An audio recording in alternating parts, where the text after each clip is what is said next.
I do like how it puts everybody in alphabetical order for me. What? How'd you do that? Alphabetical order? Yeah. My Zoom automatically puts everybody in alphabetical order, which is really nice. Not for Tennessee's me. probably just better than Ohio. What can I say? We have the same account. Marty's face when I said that. So there was somebody last week that I laughed because they put their name as like the Ohio, you know how people chant that? Yeah. It made me laugh. Good morning. I'm sorry I wasn't here yesterday. Morning. I hope Welcome. you made it back to dry land. 4 o'clock in the morning, and they lost their luggage. So I will be wearing the same thing every day. Where We are can't you? wait to see your outfit every day. Where were you trying to get to, John? Coming off of a boat. We were on a cruise in the Caribbean. We went to Nassau and Grand Turk and all that kind of stuff. Are you home now? Finally. Well, don't you have other clothes that you didn't take on vacation, John? I packed everything I had. Oh, It's a good shirt, John. Nobody's going to be judging you. It's a judge-free zone. we will, however, judge the airlines for losing your stuff. Oh, well. We were on the tarmac for an hour and 50 minutes in Miami, and they couldn't get our bag on board in an hour and 50 minutes. And I'm way behind on it. We'll get you caught up. No worries. We've got a crazy workforce shortage, which is why we're here today. We're so excited to have you guys back. And there's been so many people with travel issues this week. It's been a lot.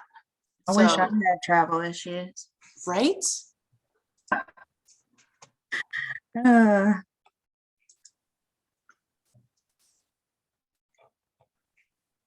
Carrie, it's okay. We'll work around your connection issues. It's all right.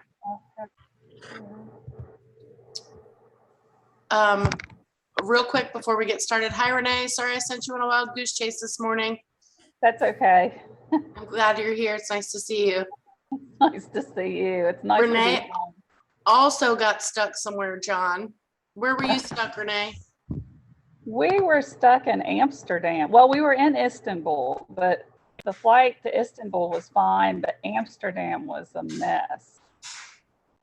Like 3 hours on the plane, sitting at the gate, and it took us over 3 hours to get through security. And yeah, it was awful. Not great. Glad you're back. Me too. So yesterday, we had some people that were confused and not in the right spot. So let's review really quick, just to orient.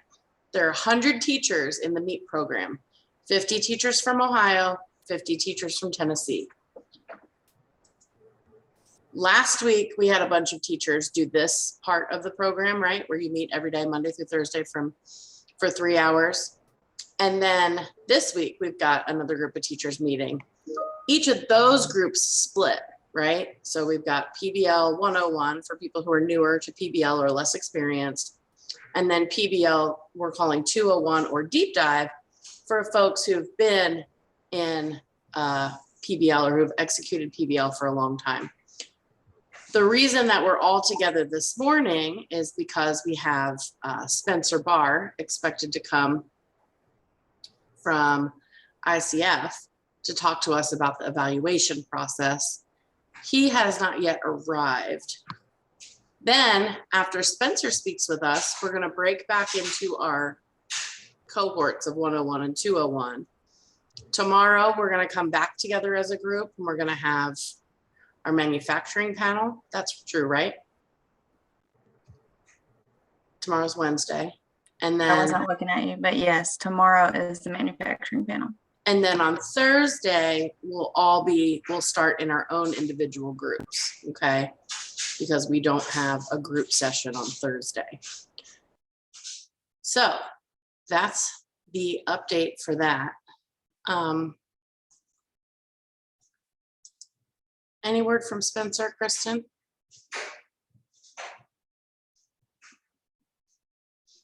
I just pinged him again. If not, I feel like we are versed enough in this if we need to pivot to be able to talk a little bit about ICF. Do you have your slides pulled up? You can at least, let's go ahead and put the one slide up there at least. I got you. 1 second.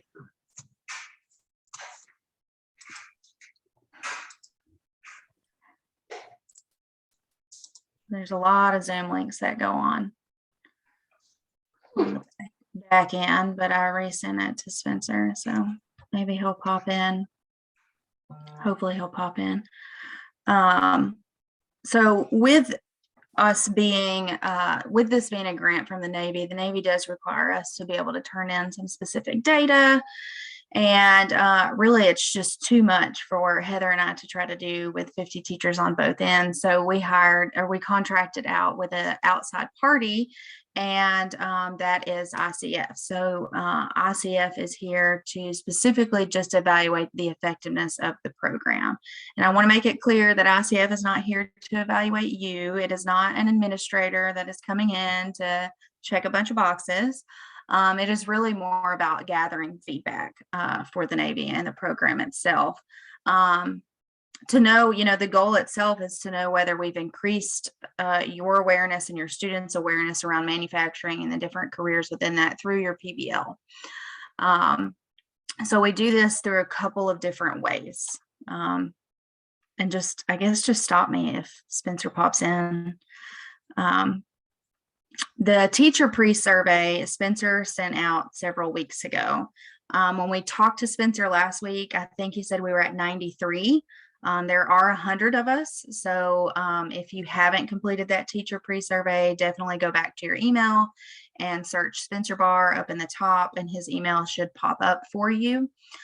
So this is just to gauge what your perceptions and understanding of manufacturing and the different careers are now. And then you'll also have a post survey that we'll take at the end of the cohort itself. The second fold of that is student surveys and parent consent forms. So if you teach grades 4 through 12, we will ask you to administer a student survey. It will be very similar to the one that you took, except a much shorter length. It's just a link, so it can be shared with students. If you only have a couple of computers in your classroom, you can have students take turns to come over and take it. And the parent consent forms, it kind of works opposite. So what you'll do is you'll send home the parent consent forms, and it's basically written for the parent to say, you don't have to turn this form in if you're cool with your child taking the survey. If you don't want your child to take the survey, sign it and return it. So if you do end up getting parent consent forms back signed, those are students that will not take the survey due to the parent not consenting, which is fine too. So what we'll do is you'll send the parent consent forms home first and give it about a week, and then you can start kind of administering the survey on your end with those kids. The third part of this fourfold with ICF is site visits. This might be shortened because of the time frame that we're on, but more than likely there will be at least one site visit in Tennessee and one site visit in Ohio, and it'll be selected at random in order to not skew any type of data. And that's why I know that we've been talking about having to choose a PBL implementation week of when you're going to actually implement the PBL that you create, because ICF may be saying that they will come to your school that day. When they come into, if you're chosen at random to have this site visit, it's really, really low key. They're just coming in to watch. They might ask some students some questions. They may ask you some questions. But again, it's really just to gauge what the students have taken away from the PBL so far, what they're working on, just to gather some data. So they're definitely not in there to evaluate you as a teacher or anything like that. It's specifically just for them to be able to gather different data about the program. And then at the end, the last part is that there is those pre-surveys that will come at the end of the cohort that will be the same. So I do know that there are some districts who have policies against this. Last year, we had some districts that said, you know, hey, we need to approve the survey before it can be assembled. And some districts didn't approve it. So we just had to put you on the no list for that. So basically we just had to treat you like you taught third or below data wise in order to kind of get around that barrier. We can provide them in advance for people like Marty Fish who just asked. If they say yes, we can give them to them so that they can look at them to approve them. Yes. Okay. And no, if your students are 18, then you wouldn't have to send home the parent form. Probably a good idea to let them know, right? Well, yeah, for sure. But at the same time, so that's kind of ICF in a nutshell. It definitely can seem overwhelming, but please know, again, this is not an evaluation of you or an evaluation of your students of any kind, or an evaluation of like the PBL that you built. It is literally just for us to see. I mean, the questions are, you know, has your knowledge of manufacturing increased? Yes or no? Those type of questions. And then ICF will randomly choose a host site in Tennessee and a host site in Ohio to interview by phone, just to see on the partnership end how it looked for them. Does anybody have any questions about ICF?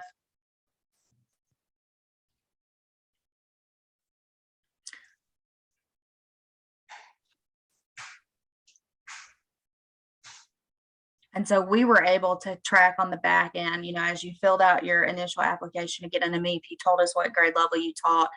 So we were kind of able to segregate that from there. So, you know, if you're sitting there thinking, well, okay, I don't teach this grade, then that's not something that ICF already has who would need to take the student surveys and who would not need to take the student surveys. And it will be, I'm just going to reiterate, because of the tight timeline that we're on, it will be a quick turnaround on this. You know, the program itself, the grant runs out on September 30th. So after our externship, we're planning and building our PBL, and we're ready to go whenever school starts back up.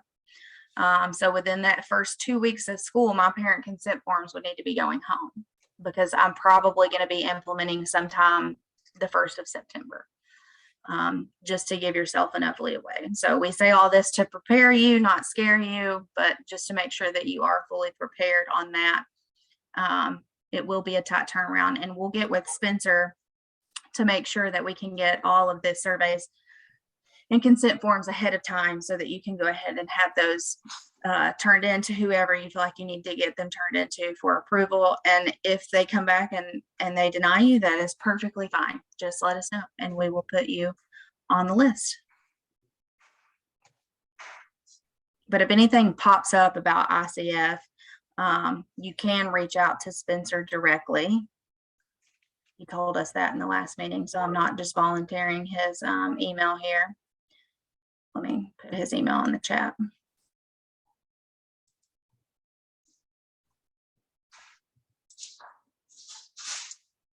Great.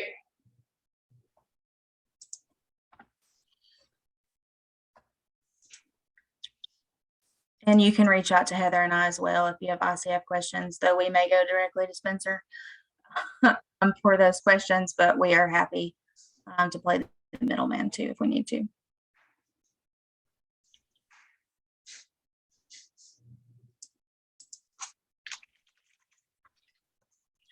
All All right, well, if there are no further questions about ICF, then I think we are free to break off. Heather? That was super fast.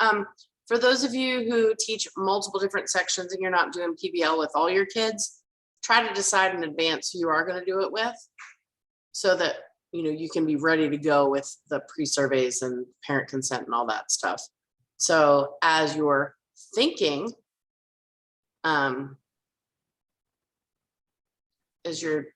about your PBL, it might help to decide which group of kids you're going to if you teach different classes or ages or levels or whatever. Yeah, that's definitely a good point. Looking at just thinking about applications, if somebody put that they taught K through 4, then more than likely we put you on the no list. Or, but if you do have different classes in high school, this cohort is geared towards one PBL, one group of 20, 25 kids.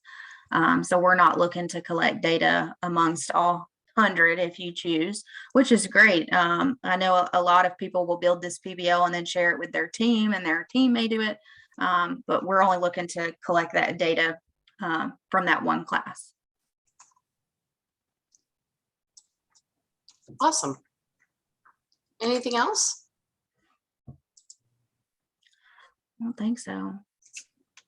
Spencer may pop in on you later. I know it. We'll say hi to him if he does. Yeah. Otherwise, do you want to drop have you made me a host? I will make you one. I'm gonna drop 201 links in the chat. Making you a host.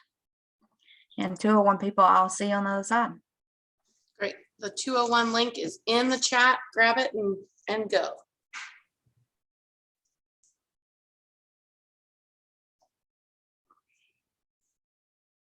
I feel like we have to wait for it to settle back down. Whatever. I think I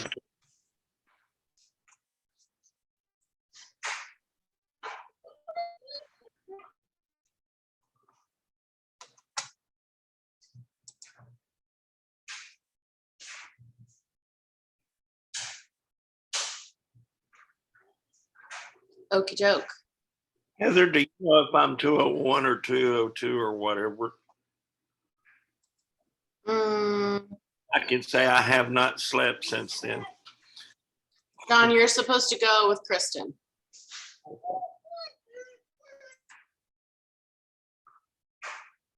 So use that Zoom link that's in the chat.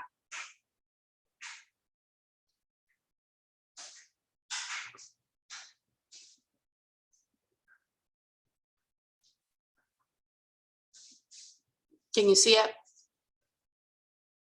All right, cool.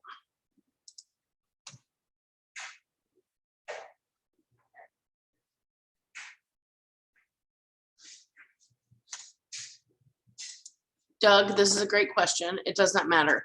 The 101 courses are identical, week 1 and week 2. It's 201 that's different. So that would make a difference. All right. Are we ready to get started? Okay. So last night, you guys left me yesterday afternoon. You left and you went to go do some stuff independently. So for a little bit, let's reflect about how that went. Any trouble logging into edX? What questions do you have for coursework? Hang on, Kristen's pinging me. Okay. How long did it take you? That's a good question. Unmute yourselves and talk to me, please.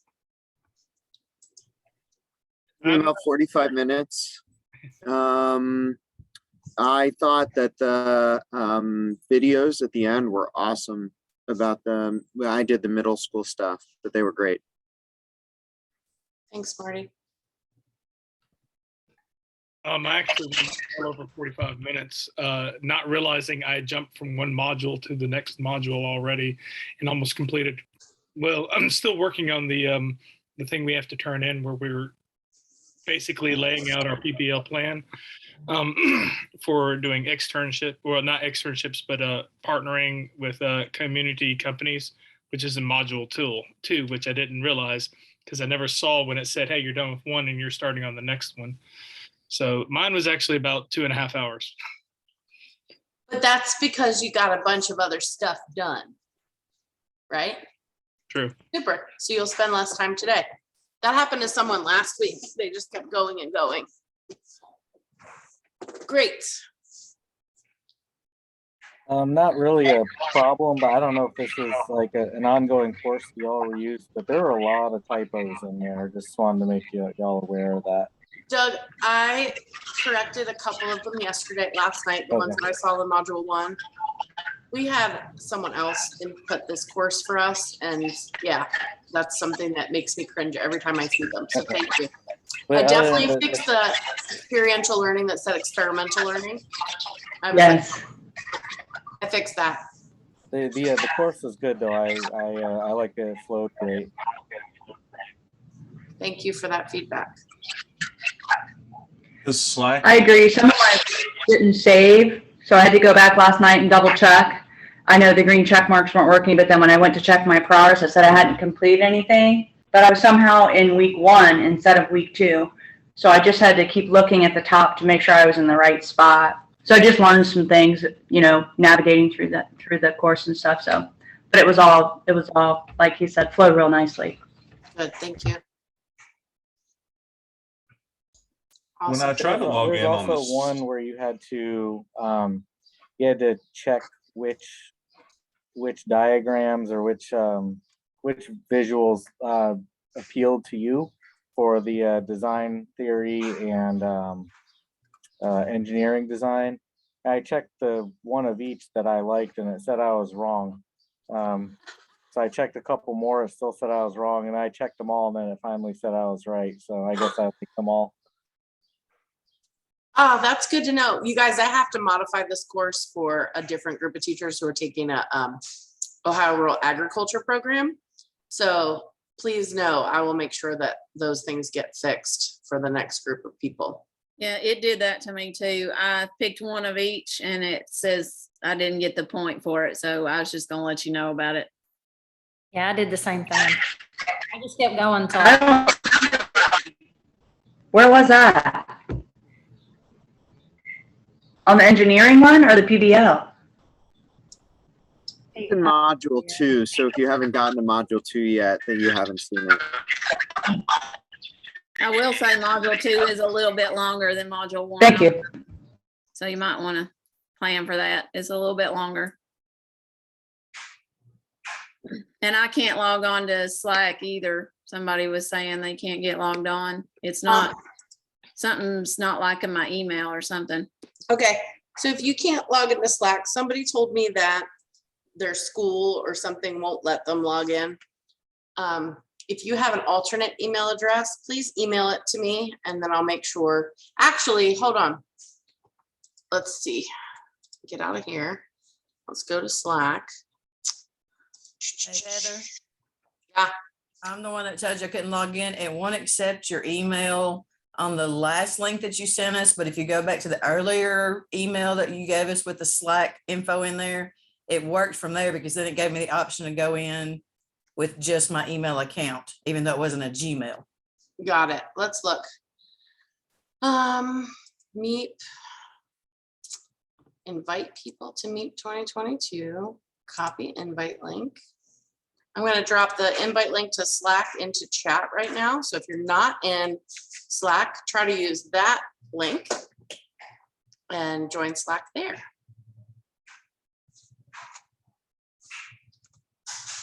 Okay.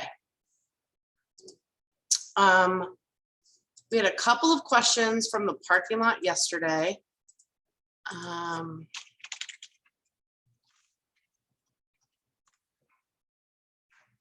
And I want to acknowledge those. Dave Helmick, hold tight on the answer to your question. I have some thoughts and ideas about that, but we're not going to talk about that right now.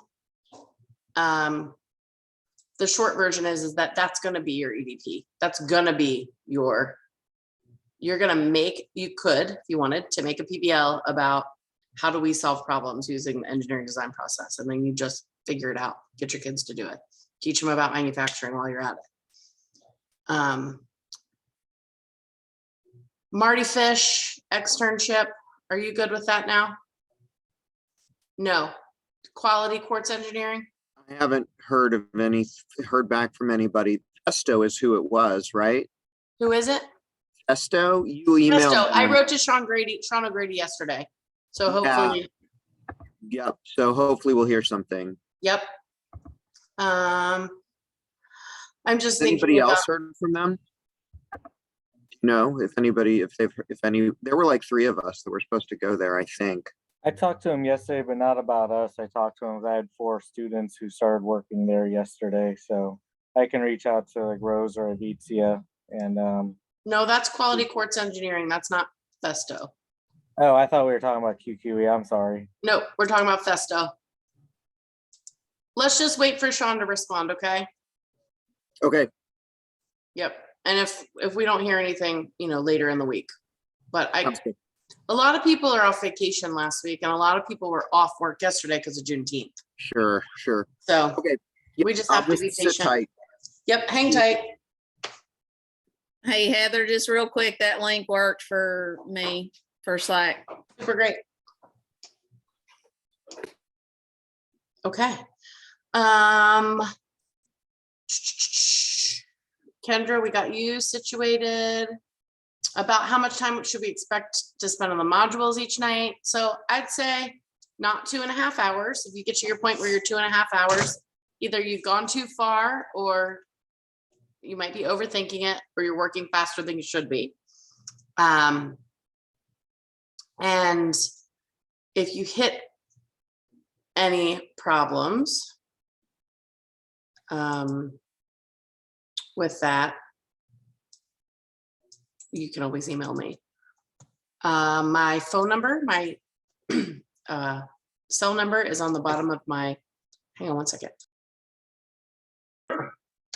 Is on the bottom of my email signature. I take calls from people all day and all night. So if you ever need anything, you are welcome to call my cell phone. You are welcome to do that. Here's my number, or text me. Just like when you call, it's my business phone and my life phone. So either you could be a telemarketer, you could be a teacher in MEEP, or you could be like my mom, I don't know. So just tell me who you are when you call, please. Slack things we can handle later. Emily, I saw your note about your email. I'll see if I can add you, but I don't want to take time to do that right now because it's too many technology things happening at once. Absolutely. Thank you. Sorry, go ahead. I said absolutely. Thank you. Yep. All right. So that's that. And today we're going to talk a little bit more about what we were talking about yesterday. Before we do that, though, we have to do one thing. So Kristen, who manages the Tennessee folks, sent you all an email with a waiver. And the waiver is to sort of help our business partners understand who's responsible for what, should anything happen while you're on site at a given business. I did not send this out to the Ohio people. So I'm going to drop 2 links into the chat in just a second. It's going to say Ohio people, go here. Tennessee people, go there. If you've already filled out the waiver for Tennessee, you just sit on your hands for a hot second. None of the Ohio people, unless you were in class with me last week for some reason, should have seen this yet. So this should take approximately 2 minutes to do, maybe less. Click on the link that goes to your state, go over to the form, take a peek at it, and sign it for me. We had a question in the chat about, are we supposed to be hearing from our externship, or are we supposed to be contacting them directly? That's a question for Kristen for Tennessee folks. I know what we're doing with Ohio externships. I don't know where Kristen is in the middle of her process.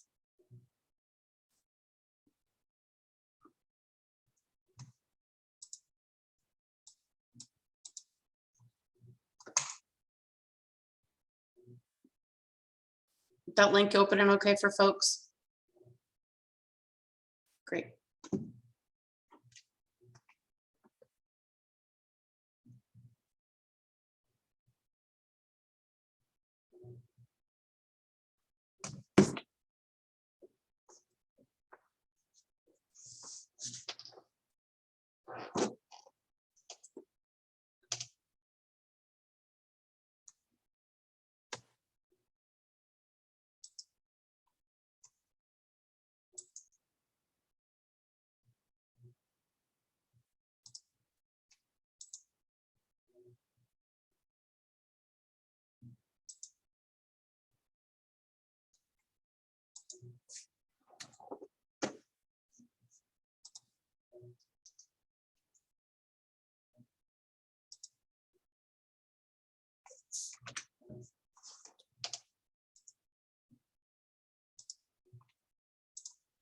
Okay, looks like you guys are pretty well done.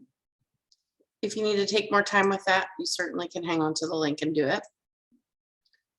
So yesterday we learned about experiential learning. Let's talk for a few minutes about why do we even care about experiential learning? What difference does it make?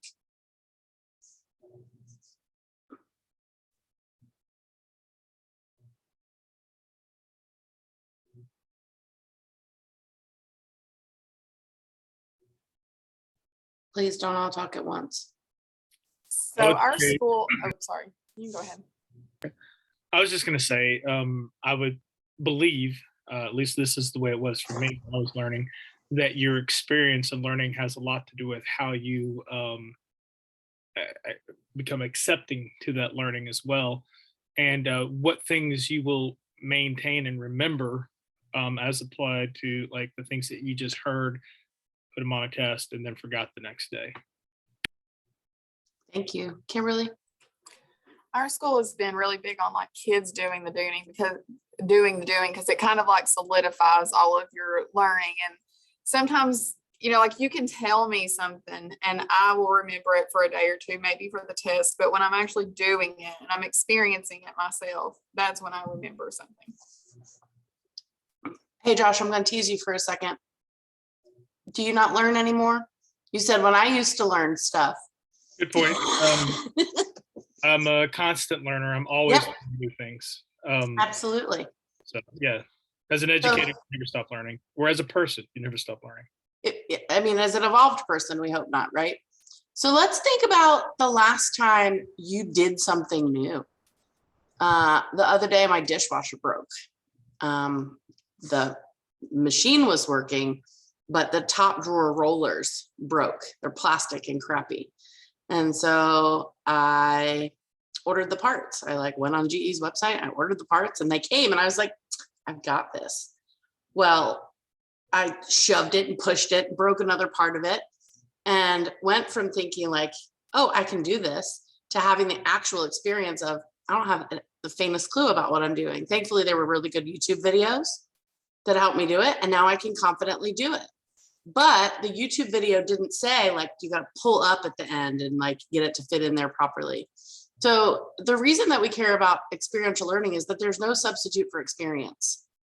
Knowing something in your head is way different than knowing something in your body, in your hands, right? So how can we create opportunities for kids to know something in their body? That's like embodied learning. You guys know, we can theory all day long, but it's a whole different deal when we do something in practice, in context, in the real world.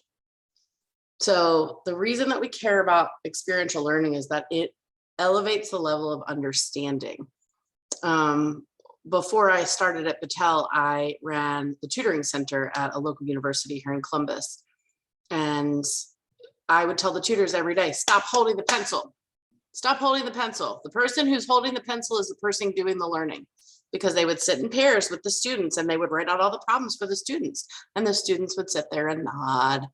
And then they'd walk away and they'd not know how to do it because they weren't productively struggling with the information. So we had like a shortcut in the tutoring rooms. The person who's holding the pencil is the person who's doing the learning. So what can we do to transition ourselves from being that sage on the stage, the person who's like imparting all this information to kids, to creating opportunities for kids to learn in their own bodies? And one of the ways that we do that is through PBL and PBL, right? Any kind of experiential learning. So a couple of weeks ago, as I was talking with someone about problem-based learning versus project-based learning, I came up with an analogy. Now, I haven't talked about this analogy with that many people yet. So I want to present to you guys my analogy, and then I want you to tell me, based on what you've learned so far, whether or not you think that analogy makes sense. Okay, so we're going to do a little bit of on-the-fly design thinking. So I'm proposing to you that project-based learning is like HelloFresh. It's like a meal kit, right? All of the ingredients come to you in a box, and you then assemble it. So you make something, it's like a project, but there's not a lot of innovation or creativity typically if you follow the directions. So you feel like, ooh, I did this thing. And if you don't cook at all, going from never cooking at all or hardly ever cooking at all or having no, kitchen confidence whatsoever to creating a HelloFresh meal is a humongous step and awesome. And everyone's fed and life is good. Problem-based learning, same thing, except you just get a box of ingredients and you can make whatever it is that you want out of that box. Have you guys ever seen the show Chopped? Right? You get a mystery basket. The chefs are all standing there, so they're all trained chefs. Then they get a mystery basket and they have to make stuff out of like Lucky Charms and broccoli and try to come up with something. So my proposal to you is that project-based learning is like HelloFresh and problem-based learning is like Chopped. So I'd like to discuss whether you guys think that this is an analogy that lands with you. Does it resonate? Does it make sense? And if it doesn't, tell me why it does not. It makes sense to me. I tell my kids something different at the beginning of the year, because I had one kid, he said that he thought my class was going to be more like building a Lego set or some kind of construction kit. I'm like, no, that's not. There's a Lego set where everything is self-contained with directions, and then there's actually designing the directions with whatever it is that you would like with minimal constraints. So like we have a skateboard fabrication project where they get everything and they build it and they're good. And then we move on to something a little more open-ended where they have to actually solve a problem using what they've learned from the skateboard project. So I think it's perfect. I like it. Great. Yeah, I think it's a great analogy. It's a few years ago, our school started making the shift from teacher-centered classrooms to student-centered classrooms. And that was a really hard shift for the teachers as well as the students. So I think it's a great, like almost scaffolding of start with like a HelloFresh thing where you have a project where there are some constraints and it helps the teachers and the students kind of get used to that type of classroom and work towards the full problem-based where it's more open-ended and they have more creativity. But I think it's a great analogy. I like that analogy myself too. It's so funny. Our HelloFresh was just delivered to the porch as you were speaking about it. But anyway, no, we get it because it makes it easier for us as busy educators, and we're active people. We have a farm, we have a lot of stuff to do. So it makes it easy for us to follow a diet. And I think once the kids get used to doing some of, because we have the directions, but then when we get into, I know some of the problem-based learning things that I've had my kids do, that was part of the problem. They didn't have the directions and they would freak out. It's like, what am I supposed to do? What am I supposed to do with this? But then once they got used to doing that, they really took hold of it, and I could see the value of their learning through it. But I definitely think the analogy is great. Spencer Barr is here. Oh. Hi, Good morning. Spencer. How are you? I'm doing well. Had some kids that didn't sleep last night. Forgot today was Tuesday, so it's been a good day. Well, guess what? We gave everybody your spiel this morning. We told everybody about all the things, and I don't think that anybody has any questions, but I did want to say hi to you and give you a chance to say hi to the folks on here. I would love to. And then also offer the teachers in the room the opportunity to ask any questions of Spencer if you happen to have any. That would be great. Well, hey, everybody, I'm Spencer. They probably introduced me way better than I would have introduced myself. But I'll be in contact with a lot of you for different research elements throughout the rest of the year. Happy to be here. Happy to continue working on the MEEP project. It's a great one. So any questions for me?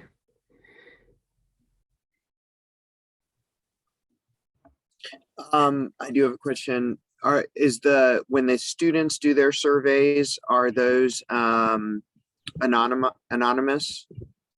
Yes, there will be. That's completely aggregated. So there won't be any specific data that will tie to specific students.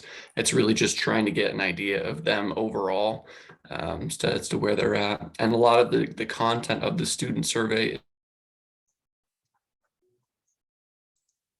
is more on sort of their interest, and there's a little bit of kind of content-based understanding, but as I said, it's not going to reflect on them individually to be more aggregated. Good question.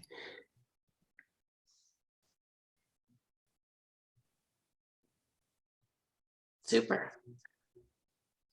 Well, Spencer, thank you so much. I hope your babies are more settled. Yeah, hopefully they get over whatever cold's been going around, because that has messed us all up pretty good. But yeah, have you moved yet? Not completely. We've got the house though. We just need to move into it. Nice. So yeah, all is well. All right, we'll catch up with you later. Thanks so much, Spencer. Thanks. Have a good one. Talk to you later. Bye. Bye. I just peeked in the chat and saw that somebody said that Top Chef would be a better parallel. So we can modify this. We can live in the design cycle and modify this and make it not be topped, but Top Chef. So thanks for that. Marty, you said that this didn't land with you, which is totally fine, right? Because different things land with different people. What do you cook? Not a ton, a little bit, but it was more just about the ideas of, I mean, I'm just learning these definitions, right? So for me, I liked the bench analogy yesterday better, because in that situation, the project was you're telling everybody that you want a bench, but they're all going to end up with a different bench. In the HelloFresh, like their benches are all going to look different, right? But with HelloFresh, the goal is for everybody to come up with exactly the same dish. I would say that the project-based learning is more like Chopped, where you're saying you want to make a dish, and here are the ingredients you have to work with. What are you going to come up with? But a problem-based learning might be saying you have somebody from this country coming. What are some of the things that you might be able to do to make them feel welcomed and at home? And one of the things that the students might come up with is, hey, let's learn about the cuisine from that area. What ingredients are we going to need? But another group might come up with, oh, well, what kind of decorations might they want in their room, and that kind of thing. I don't know. So sure. I don't know. This is how we learn. You wrestle with stuff, right? I love it. And I can see the holes that you poked. And, you know, I think that there's a whole bunch of different ways to explain stuff. So thank you for engaging with me. I asked Marty first if he would be willing to talk to me about this before I was like, what do you mean you don't agree with the analogy? So thanks. And, Sure. you know, it actually doesn't matter, right? And HelloFresh, everybody gets fed. Chopped, everybody gets fed. Like, they both matter. They both count. They're both, you know, getting you from a place of not eating to a place of eating. And both of these will get you from a place of not experiencing in your body to experiencing. So both are great. Just to reiterate, we are looking to create a problem-based learning unit as opposed to a project-based learning unit. That's our goal for this program. Yesterday, we talked a little bit about PBL, but I wanted to go through, are you guys familiar with PBL Works? Okay, so there used to be a place called Buck Institute, and the Buck Institute people went all over the place training people on PBL. They changed their name a couple of years ago to PBL Works. I could never remember it. This gold standard PBL diagram is from them. And I think it's a nice diagram because it like helps kind of help you remember like what the parts are. And this will show up in your course as well. But that idea of sustained inquiry. So you're not doing this for 10 minutes. You're not doing this as a bell ringer. You're doing this over a couple of class periods, maybe a week. Oh gosh, thank you. Thanks, Marty. You guys, if I'm not sharing, say, hey, dummy, you're not sharing. Hey, dummy. Can you see it now? Cool. I don't like sharing my screen all the time because I can't see all your faces and it drives me crazy. So I turn off my screen share a lot after we've looked at a particular thing. But, you know, we're going to come up with a question for the kids to solve. We're going to engage in sustained inquiry. So extended learning, not just for a little bit. authenticity. Hopefully we're going to be able to connect it to something that matters to the kids in your classroom. Students can have an option to decide what they're going to create, what their way they're going to demonstrate their learning is going to look like, an opportunity to reflect, because they're going to go through that design cycle and they're going to say, oh, that didn't work the way that I thought I would, or this is something that I wound up with and didn't even mean to. An opportunity to revise, give each other feedback, and have that public product so that we can have a demonstration of student learning.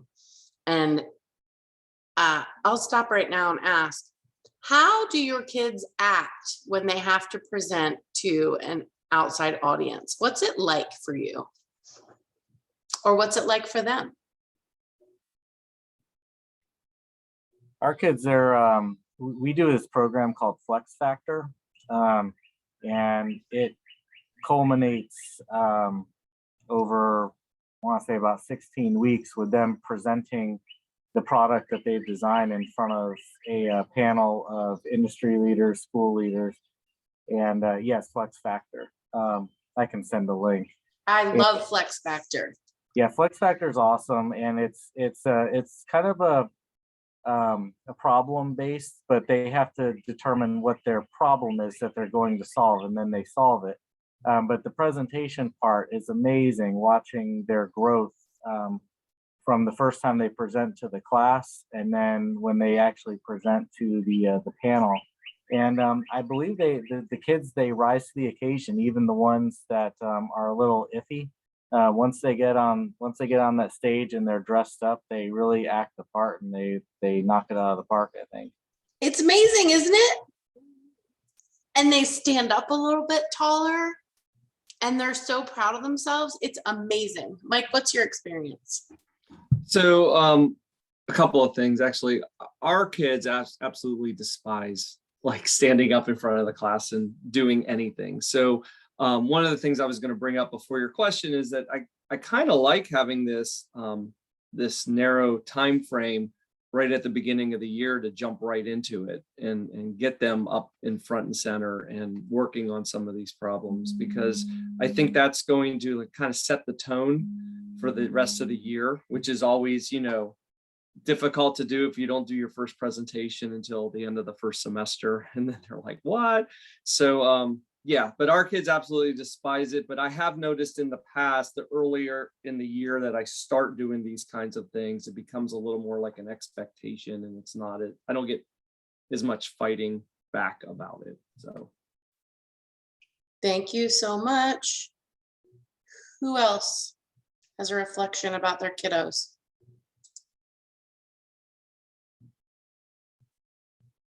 Okay. Well, Mike Bland, I'll pay you next time you want to tee me up as well as you just did. Here's a reminder. Culture is what we expect and accept from one another, right? If we want to create a culture that places an importance on innovation and problem solving, then we're going to expect that kids give presentations. We're going to expect that kids engage their brains. We're going to expect that they, have to do learning in their own bodies. And we're going to accept failure. We're going to accept being uncomfortable. And then we're going to support each other so that we can go to the next level. Right? If you have behaviors that you don't like in your classroom, what do we say? That's unacceptable. We don't accept that here. So if our goal is to help kids be ready for the future and the world of work post where they are today, we need to be able to create a culture of innovation, problem solving, collaboration, critical thinking, creativity, and then give them opportunities to do that. And then eventually, like Doug said, they will rise to the occasion. So I'm going to stop about this for a second. I want to talk to you guys about in Ohio, this diagram that I created as a reflection of the Ohio quality model for STEM and STEAM schools, because I feel like this is really applicable to the MEEP program. Okay. So we want kids to be able to understand how the world works. We want kids to be able to understand all the different opportunities that there are for jobs, whether they, don't go to any school after high school, or if they go get a PhD, right?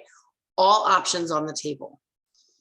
And we talk about STEM education, we talk about PBL, and we talk about what we're trying to do. And what we're trying to do is to be able to help kids be successful in the world of work. And the way that we do that, things that schools that really care about this, you create a culture of you create a culture of innovation, entrepreneurialism, STEM identity, habits of mind, growth mindset, right? You create a culture, what you expect and what you accept. You expect that your kids are going to be critical thinkers, and then you accept that from them by giving them opportunities to do it. We go out of our way to create curricular opportunities that are authentic, relevant, connected to the real world, give students an opportunity to gain technical skills as well as soft skills, or whatever words you want to use. I know a lot of people hate the phrase soft skills. And then one of the things that we do is we create connections to the community to create context for classroom learning. Why do we create context for classroom learning? So that we'll always have a really good answer about, when am I ever going to use this anyway? Right? So if we can show, well, actually engineers use this all the time when they do blah, blah, blah, blah, blah. The more examples that we can have in our hip pocket to give to students, we'll be able to say, this is why this matters. And instead of just sitting there passively learning it, students will have a chance to actively engage, which will then help them become more creative and more curious and more willing to problem solve.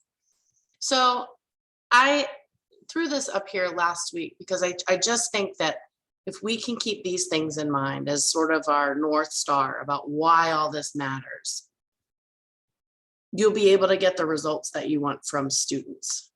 So hopefully, if we can set the bar where, hey guys, we're going to do things a little bit differently. It's not just about getting the right answer on the test, but we're going to give you a chance to explore and think and also argue, right? Defend your position about stuff.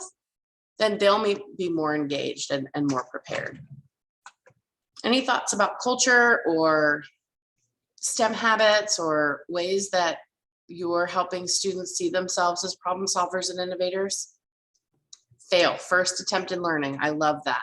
Yeah, so that's something that, I definitely have hanging in my classroom, a big sign posted, but I also strongly feel that if you don't adopt your grading policies to match with the students, that it's not going to work. Like I've stopped, I don't grade homework. I don't grade first attempts in anything. It's an ongoing, like my grade book is standards. I really wish the school would use standard-based grading. We don't, we're still a percentage, but I put in the grade book, there's no like worksheet 1, problems 1 through 5. It is, I can define, etc. It's the standard. And I will keep changing that score in that standard as long as that student has shown growth. So that single assignment might be updated 3 or 4 or 5 times, and that eliminates averaging together multiple attempts of a student's learning progress, which then negatively lowers their overall percentage. It's something I have to explain to parents. They don't get it. They don't understand it. Like the single grade might be changed 4 or 5 times instead of 4 or 5 separate assignments.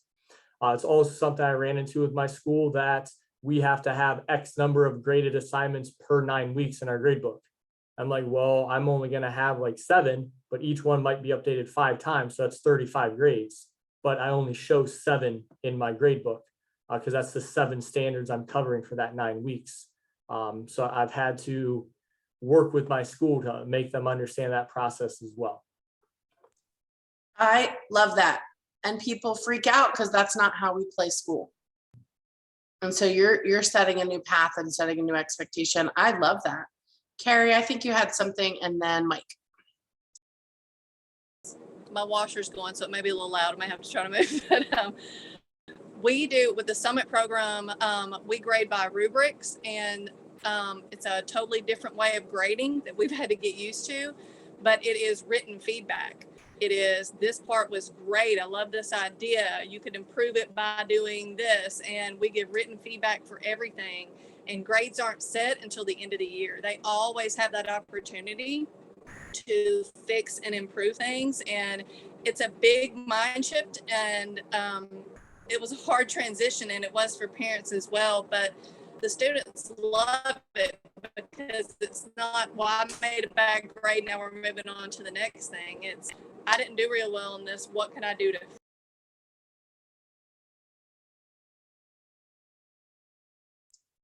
Thank you so much, Carrie. Mike?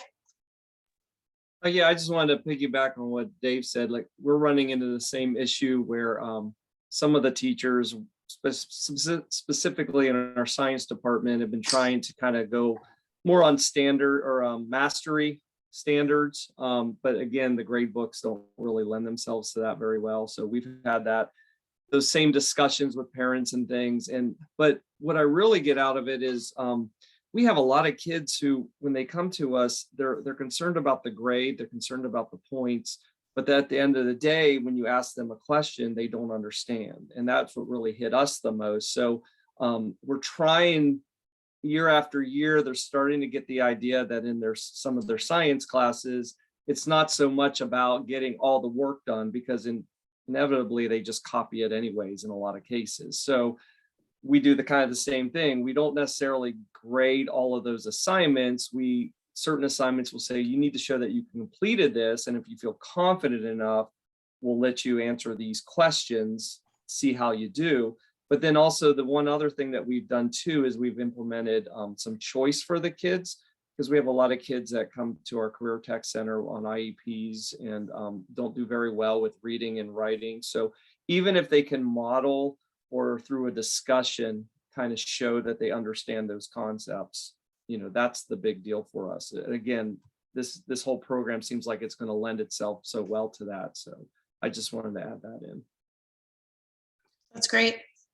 My daughter goes to a mastery-based school, and they have two types of assignments. They have foundational assignments and mastery assignments. And foundationers, like your little homework problems that they have to do. And then the mastery assignments are the thing that like they get graded on. But if they're not getting mastery and they didn't do their foundational work, they don't have a chance to retest for mastery until they get some foundational stuff done. Like, you have to try and have a chance to fail and have a first attempt at learning. So how might you, in your classroom, give students opportunities to demonstrate mastery that are different? Doug, do you want to talk about that a little bit? Academic teachers. Yeah, so we read the whole I think it's called Grading for Equity book, and our school is trying to shift to the standards based. And I think it depends on how it's rolled out, which our change management is not what you call the best, because the only thing people really latched onto is that 50% is the new F, which it's 50%'s always been an F, but that's what folks are latching onto and trying to throw the whole program out. I find it a lot easier to do the standards based, because that's what resonates with the students as well, and separating behaviors from the standards, because that's how it is at work. You could be the best worker, but if you show up late every day, those are usually two separate issues. And employers are willing to work with people under different circumstances like that. So separating those behaviors and standards is key to that as well. 100%. Someone else had a comment about that as well. Jennifer?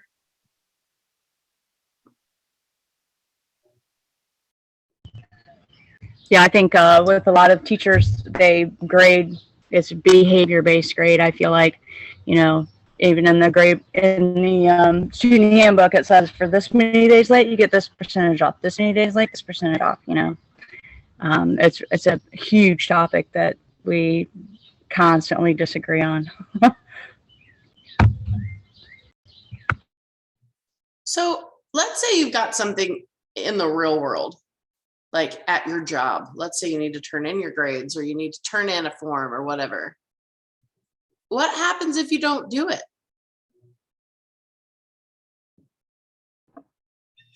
I mean that really, like what happens?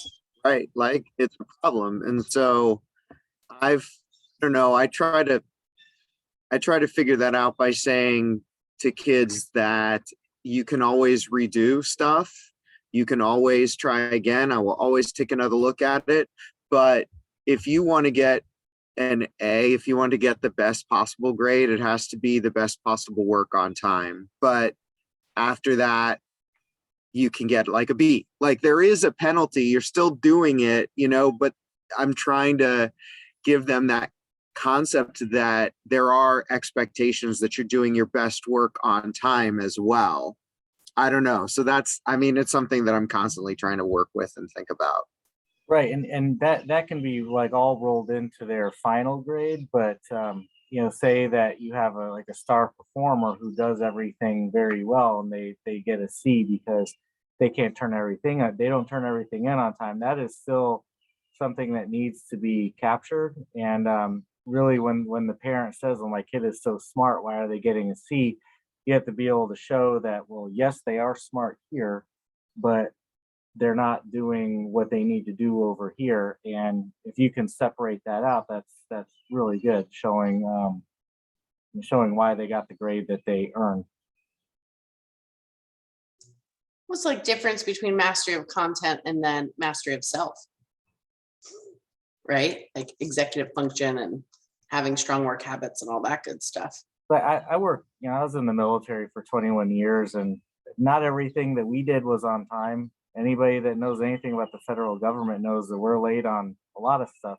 And it doesn't always mean that you get fired. The first day that you show up to work and you do something, you get a lot better at it 6 months later. And it's not fair to be evaluated on the stuff you did on week 1 in the same light as the stuff you did on week 10. And so that's why grading also recency comes into play there as well. Did you learn? And grading off of that. So good, Doug. Mike. Yeah, sorry.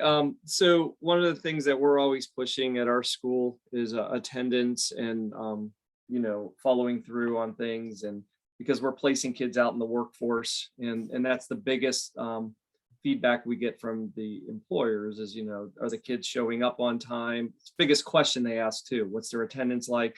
Can they stay off of their cell phone all day and things like that? And I just kind of feel like, and I hate to even bring it up, but COVID really set us back because we were getting to a point where we were starting at our school trying, kids were starting to understand that, and they're coming to our school to go out to work and things. COVID hit, and then immediately when we came back, administrators kind of threw in, well, you can't count anything late at all, until like the end of the year. And, like a day before grades are due, then you have a little flexibility. So they've thrown in some policies now that make it really difficult to, I guess, hold some kids more accountable. Even though we do the same, we allow them to redo, and some of us are more flexible than others on how long we do that. But I just think it doesn't help the kids if if they're not held to some sort of a deadline, and I get some kids might need a little more time. So that's more of a, hey, come talk to me and we can work with you type of thing. Like somebody mentioned, you can do fabulous work, but if you're late every day, that's a whole different issue that we have to deal with. But then now I think we're in those couple of years, it's been 2 years now. I'm hoping that can't continue to be the excuse. I hate to phrase it like that, but that seems to be right now. Oh, well, COVID. I'm like, well, that was 2 years ago, let's move on. And, the rest of the world's starting to go back to work. And so anyhow, that's just one thing that we've kind of run into where the administration has now put onto us that, well, you can't count things late. So it becomes a little more difficult to hold those kids more accountable. Absolutely. There's some good discussion happening in the Slack. Someone said attaching on-time points to an assignment. That's good. And then also comments about teaching students what it means to look like a student. Yeah, I think that's happening everywhere. You know, in our communities, like how do we behave with one another, like in social situations? It's a whole different re-engagement. Okay. For like, we have some teachers that come to school late. Teachers walk in late while the kids are waiting for them to come into their classroom way past the bell. And those are some of the same teachers that take off percentages for their work being late. I don't understand that. Sorry, that was probably not. You know what I mean? That's a culture is what we expect and accept from one another. Sure. Right? Like if we're, you know, I would look at your administrators about that one. Let's talk about these work habits grades for a little bit. What do you guys do to help encourage or get kids to reflect on like their actual work habits?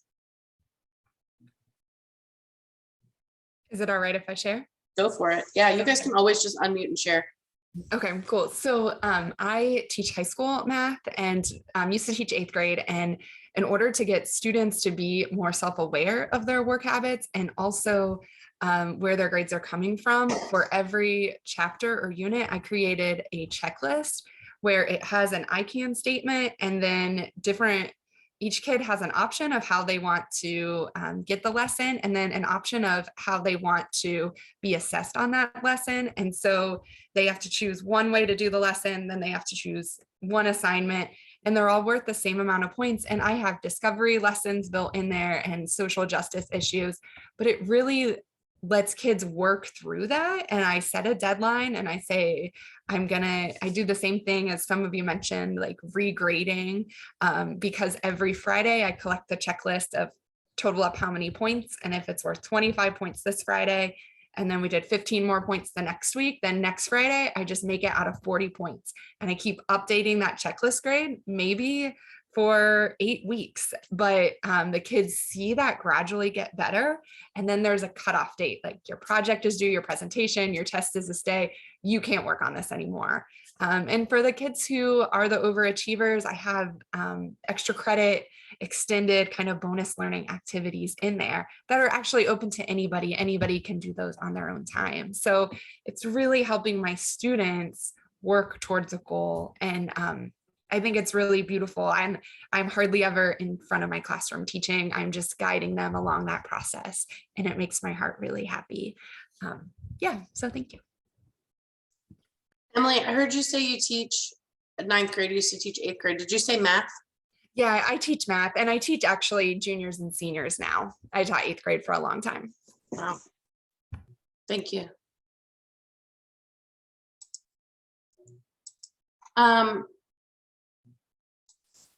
How could you use your PBL as an opportunity to get kids to consider their work habits?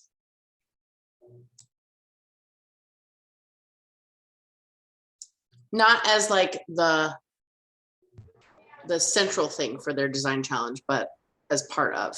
I know, I was gonna say, when I did my PBL with the rural agriculture program that I did with you guys, I made a rubric that the kids got to grade each other and they got to grade themselves. So they were reflecting upon how much participation they had in that project versus how much participation the other members of the group did.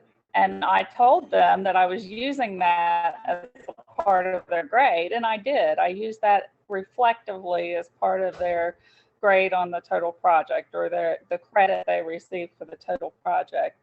But it was really eye-opening to the fact that many of the kids who didn't do anything or didn't do as much work, they knew they didn't. I mean, and they reflected that. It was either at one end of the spectrum or the other. Either they were like, oh yeah, I did everything. And I was like, no, you didn't, because I saw you. I was there the whole time. or it was like, and the other kids ratted them out, of course, you know. But it was, I think that encouraged them to try to do more. I even had some kids who I thought were doing a great job, and actually they participated more with that than they had through the course of the year, but they kind of self-reflected themselves a little lower than what I would have thought. So, and it says my internet connection's unstable. I'm sorry. That's okay. Yeah, getting kids and then asking them like, really?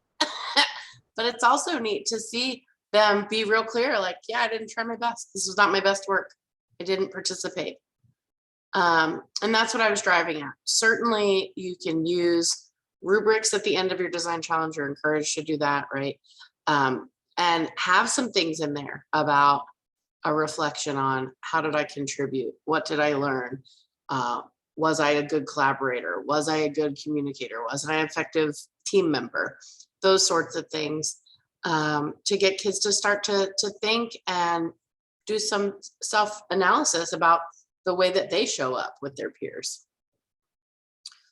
Thank you so much for this.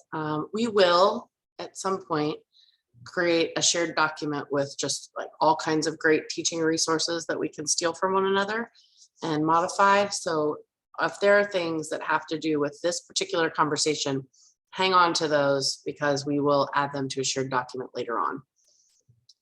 It is. Michelle, do you want to talk about this?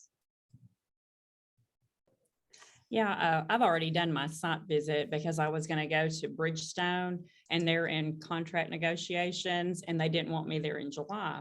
And I got to actually watch one of their interviewing processes where they'll have 3 to 4 candidates come in and they give them a problem and they have to work on it together and they have no idea who these people are when they walk into the room. And they have a list of things they're looking for, like, were they positive while they were working? Did they speak up? Did they, if they saw something wrong, did they catch it and say something? And so I decided to take that and use that in my middle school courses. And I'm going to let the kids know, if you want a job at Bridgestone, you actually have to meet this criteria before they will hire you on. And so I'm going to use that to grade my students. How did the candidates respond? Did they feel like tentative? Did they feel like they knew they were going to have to do that? How did that go? At the very beginning, they were kind of hesitant and but then once they started getting into it, they didn't even, you couldn't tell that it was a mock problem. They were actually really going at it. They were punching holes in papers and talking to each other and taking things around.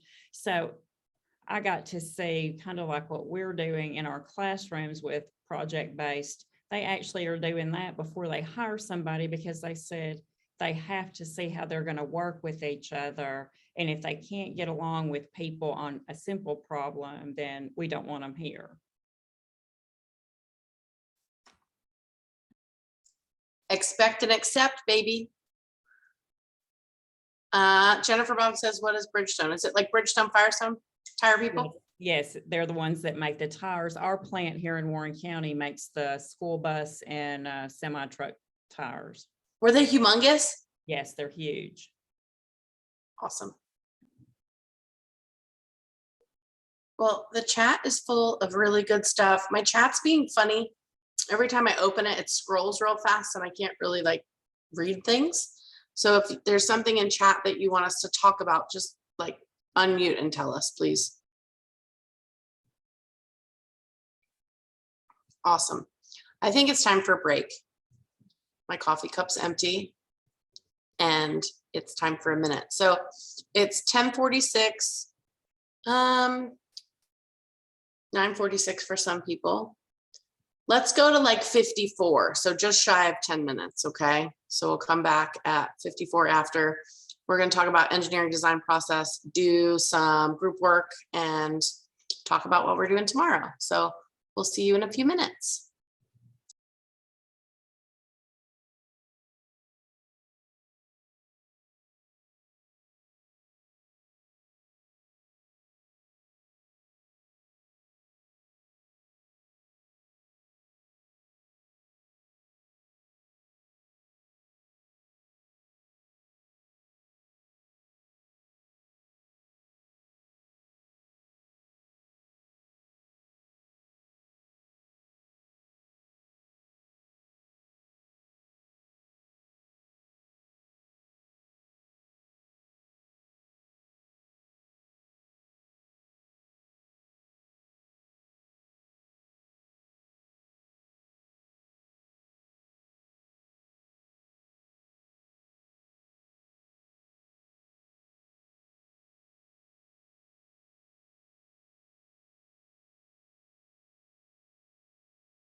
It's 54. Are you guys there?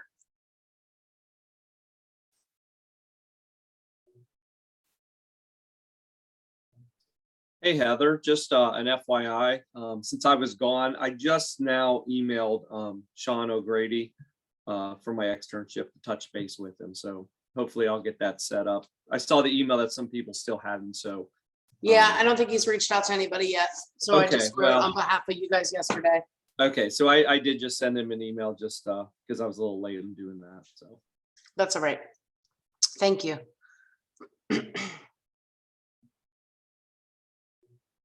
10 minutes felt too long yesterday and now people aren't back.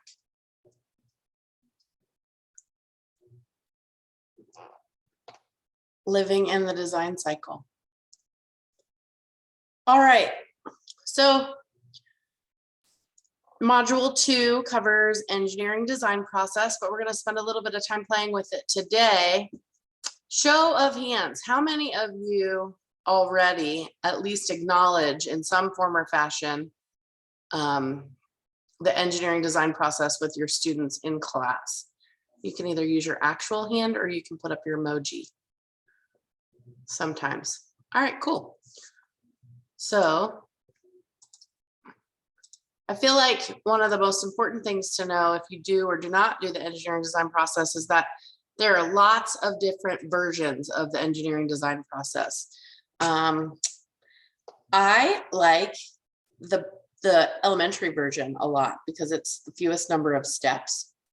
Ask, imagine, plan. I throw in create, test in here, and then improve. Then you've got more complex versions of the engineering design process, like the one on the right here. Define, identify, brainstorm, select, prototype, test, iterate, communicate. As you can see, that all fits in really well with, you know, the gold standard PBL, where you have an opportunity, like when you communicate your solution in a public forum. So then we have this concept of design thinking, which complements or works well with engineering design process. I'm going to share this video with you, and I'm going to try to make sure that you have sound. I'm going to try to do it gracefully. We'll see. Let's see. I'm going to more share sound, and then I'm going to push play. This video is under 2 minutes, so we'll watch this together. Hi there. Can you hear it? Have you noticed that the world is full of problems? There are big, hairy problems like poverty and disease, and small annoyances like misplacing your keys. However, the geniuses at Stanford have come up with a process that will broaden your perspective and help you create better solutions no matter the type of problem. This process is called design thinking, and it's here to change the way you tackle problems. Design thinking encourages people to explore new alternatives, creating options that had not existed before. Design thinking is successful because it focuses on the needs of the user. It's more than just good ergonomics, it's about understanding the context and culture of the stakeholders involved. This understanding is found using direct observation and qualitative data, which produces stories that people can really empathize with. Once the research is conducted, the problem solver is more apt to define what the real problem is. After diagnosing the true problem, it's time to ideate or brainstorm new ideas without the constraints of existing solutions. Because design thinkers learn by doing, these radical ideas are then made into simple prototypes that test possible outcomes. Rapid prototyping speeds up the innovation process because we only learn about the quality of our ideas when we test them in the real world. The process of ideating, prototyping, and testing is repeated early on so that mistakes are quick, cheap, and ultimately lead to success. So, why design thinking? The process provides a method and a unifying language for multidisciplinary collaboration, leading to greater creativity and better solutions faster. Suddenly, the world's problems are simple and manageable with design thinking.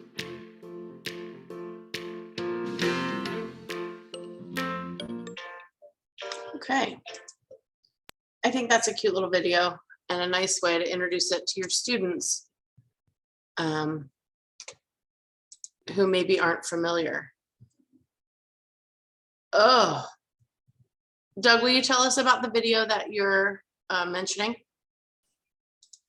So I shared, there's a guy in the video that you shared. It was a blip on the screen. His name is David Kelly. And he used to run a company in California called IDEO, IDEO, which is still around today. They're an innovation company. This video clip that I posted, it's about 20 minutes long, and it's from one of those news magazine shows like 2020 or something. It's from 1999, so it's a little dated. But the guy takes a handful of non-engineer people, and he literally walks them through the design process, and they show every step of it along the way as they're redesigning a shopping cart. And he has them interviewing employees of the store, interviewing customers, and it was really neat who they talked to and who they did not talk to. And then the shopping cart prototypes that they came up with at the end, they actually look a lot like the Instacart shopper things that they use now. The kids really like it. It's an interesting one. That's awesome. Thanks for that, Doug. It's always nice to have other resources. And again, that connection for how things work in the real world. I think that the IDEO people were from the D school at Stanford and then broke off to form IDEO. Is that right? Yeah. We talked about the D school at Stanford yesterday. I posted a link to their stuff in the chat last night in Slack. So definitely check that out. Okay, we're going to spend a little bit of time working together around the engineering design process and design thinking. So we're going to break into groups. Oh, can you talk about the Mark Rober video? Kids love Mark Rober. Yeah, and they love when we watch a video of his, and they usually have already seen it. And if you watched any, you know he talks about the engineering design process constantly. So it's really fun to have them watch it and then stop it, pick out the different steps, what he's doing wrong, what he could do to fix it before he actually does it. But they love it, and it's a lot of fun. Yep, he definitely has cornered that market with little people. He's the guy that does like elephant toothpaste and like blows a bunch of stuff up, right? Yep. Awesome. Okay. So what we're going to do is we're going to break into groups, and we're going to make a slide deck together. What I'm going to do first is to make sure that everybody has access to the slides, because I didn't. Anyone with the link? Yep. Done. So can you see my screen? Cool. All right. We're going to make a very collective, collaborative slide deck. Group 1. Group 2. I can't spell.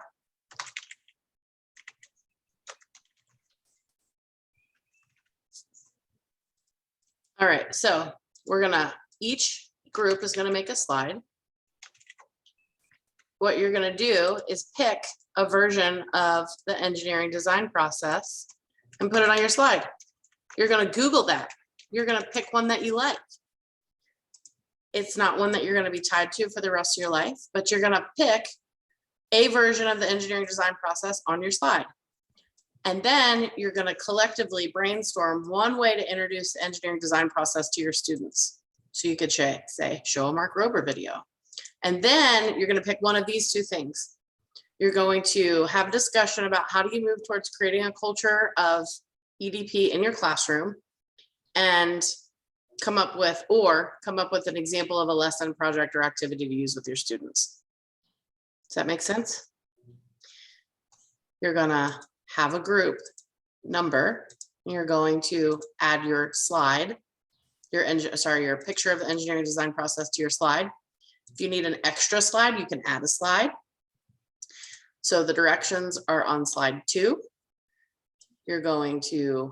Each group is going to do part 1, 2, and 3, and then you're going to pick one of 4 and 5. I'm going to give you all 20 minutes to start off with, and then I'm going to go around, and if we realize we need more time, I'll put a note in the chat and send a broadcast message to let you guys know. So I'm going to stop sharing. I'm going to put this link in the chat. Marty has a question. Hit me with a question, Marty. Okay, I don't want to get too deep in the weeds. Like I guess there's this difference between the design thinking process and the engineering design process. Do we care about that for this? Like, are we really focused in on engineering design process or You can put, if you want to use design thinking, the design thinking here, you can. Okay. That's fine. If that's the one you want to pick, that's fine. Tonight's assignment goes into the distinctions between the two. Personally, I don't care. Okay. I think that both of them are useful. I know that there's a bunch of nuances between one is more user-centered and one is more process-oriented and all that stuff. Here's what I believe about this. Both engineering design process and design thinking give you a framework to think through problems. And that to me is the most important thing. So you guys can decide if that's the one, because there is that nice piece about empathy and you're really thinking about the needs of your end user or your client or whomever. So you guys can decide as a group if that's the one you'd like to feature. Thank you so much for asking that question. Okay. I'm going to break you guys into 4 groups. 2, 3, 4. I'm going to assign you automatically. And we will meet for 20 minutes. So I'll check in with you guys as you go along. The link is in the chat. And I think we're good to go. Any other questions about what we're doing? Great. I'll see you in a little bit. I'm going to open the rooms. Go ahead and put yourself there, and I'll shoot anybody who doesn't get to where they're going.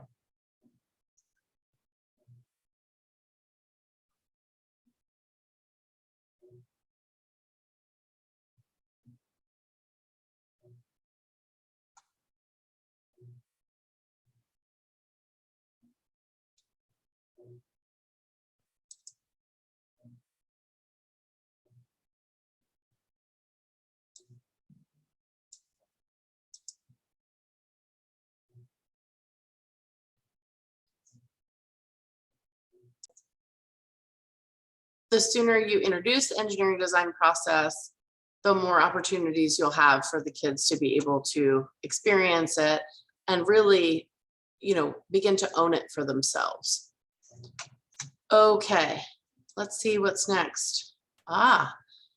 What's next is an opportunity to think together. I created a Jamboard, and I'd like to invite all of you to populate this Jamboard with one small step. If you'll put on here, just make a little Post-it note. You'll see on the side, make a little Post-it note and add to our Jamboard here one small step you'll take to create a culture of innovation, problem solving, design thinking, all that stuff in your classroom. So I will, hold on. I'll make sure that you guys are allowed to use it first. Anyone with the link can edit. Copy that link. I'm going to drop this link in the chat and we'll spend a couple of minutes.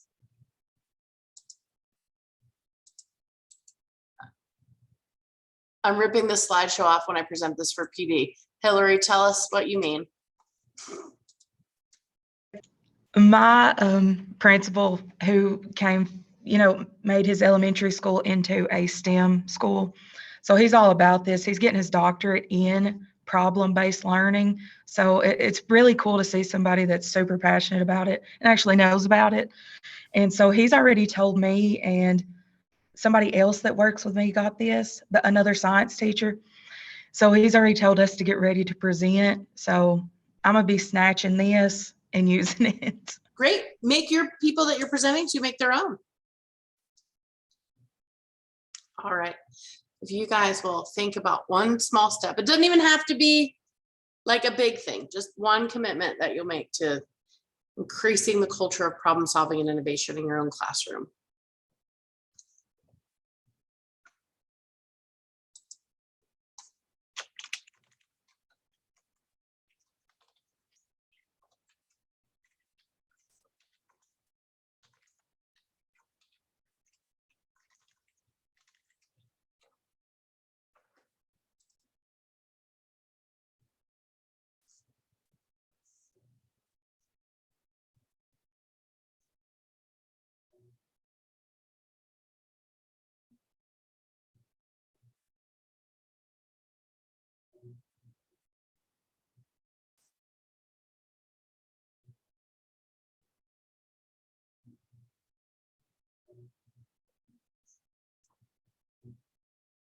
Do we need some technical assistance? Okay, if you want to add something, like a sticky note. Yep.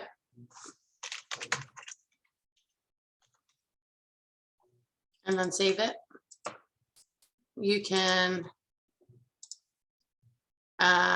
make a text box. So your window's on the side, or not your window, the tools are on the side. There you go.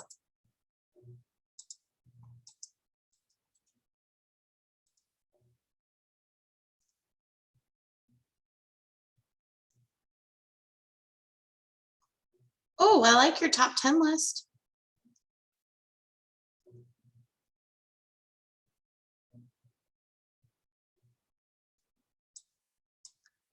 Nice, guys.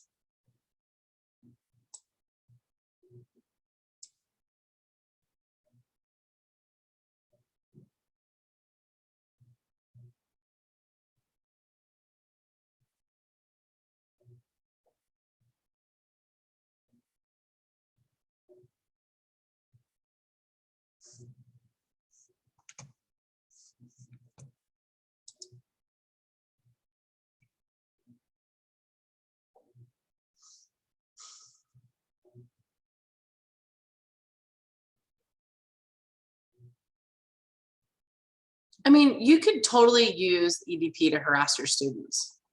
How can you use the engineering design process to be on time for class? How can you use the engineering design process to remember your calculator? I'm going to spend the summer with my kid thinking about ways to harass her about EDP.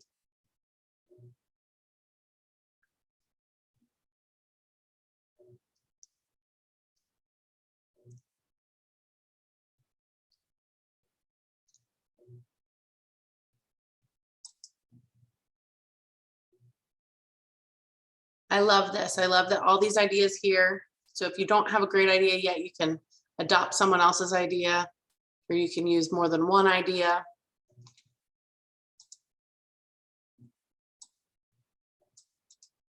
And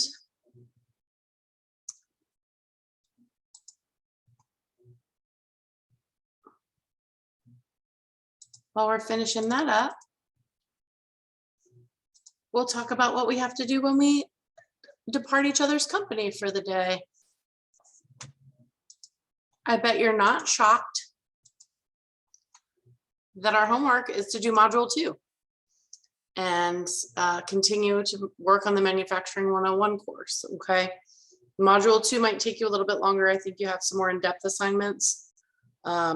Tomorrow, just so you know, we start off with the whole group with 101 and 201 together.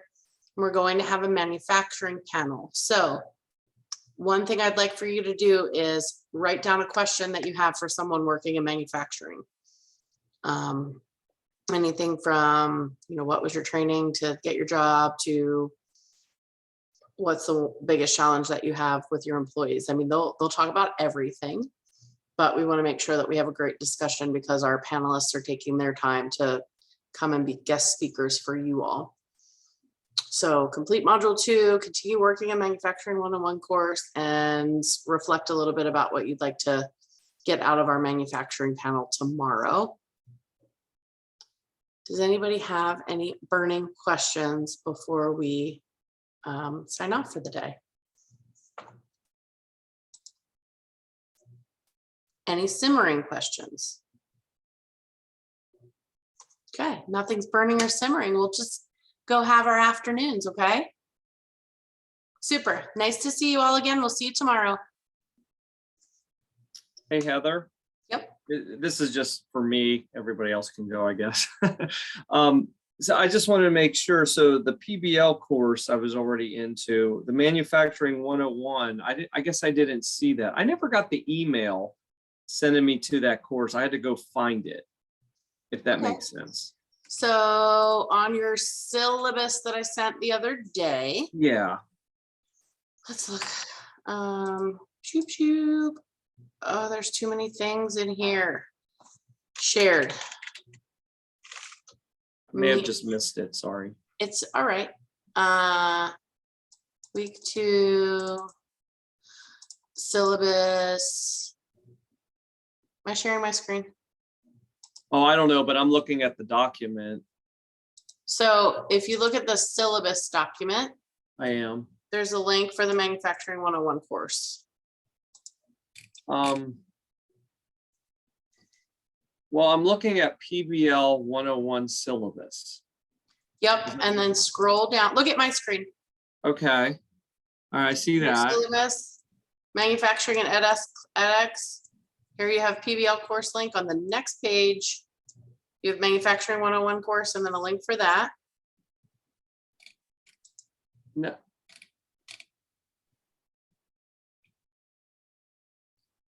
See, mine doesn't look like that. Mine has maybe I'm looking at the wrong thing. I have it says PBL and manufacturing edX classes asynchronous. And then it just talks about them. There's no links in mine at all. Okay. That's why I was confused. I couldn't Here you figure go. out.